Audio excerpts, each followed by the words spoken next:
English Teacher, Part 92. You might then ask your students to consider the examples of clan traditions and from their responses have them infer other attributes of clans.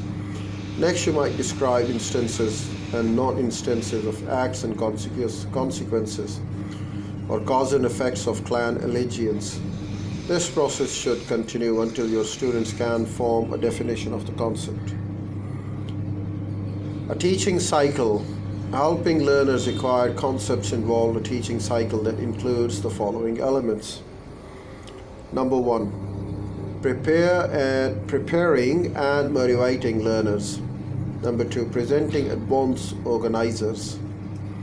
Number 3, delivering the body of the lesson in an efficient, well-organized, and interesting way by using a variety of media. Number 4, providing for transfer, reviewing, and arranging meaningful practice. The teaching model presented below will take you through the steps required to teach a concept effectively. It is not, however, included to suggest rigidly sequential approach to either planning or teaching concepts. Plan to teach a concept. Effective teaching of concepts cannot be left to chance. It requires careful planning and sensitive methodical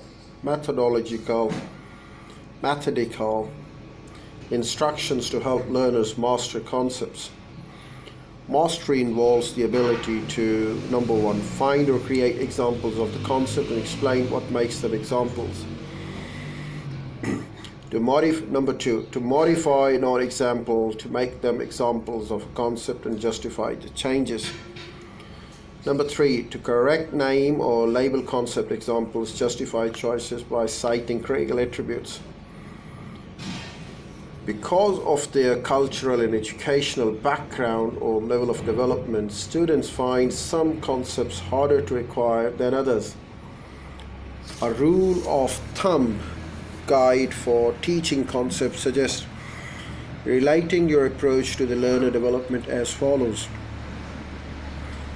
Age developmental stage, up to 7, up to 11 years and beyond. Approach to concept teaching. Well, up to 7 years we call it enactive, that is hands-on. And up to 11 years, that is called enactive, moving to iconic, that is pictorial. 11 years and beyond, approach to concept teaching is iconic, moving to symbolic, that is verbal and numeric.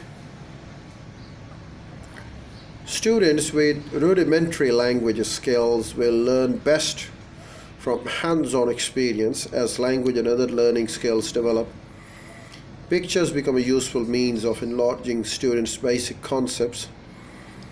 At a still higher level, verbal or numeric symbols may be appropriate teaching tools, though it is always that helps even with the mature learners to have real things, or at least pictures available for handling and viewing.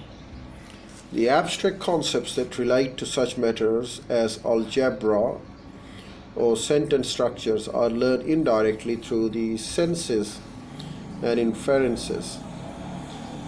Methods for teaching them may be too heavily verbal or symbolic.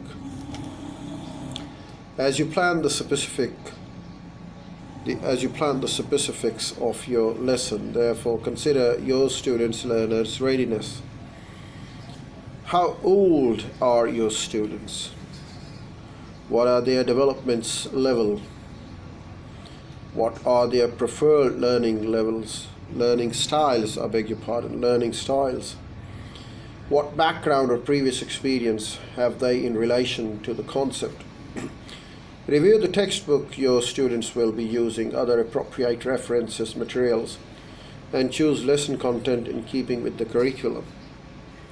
The kind of concept to be learned should influence the medium you choose for teaching.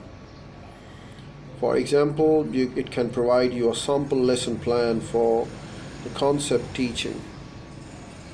Right now we have got a sample lesson plan that I'll explain.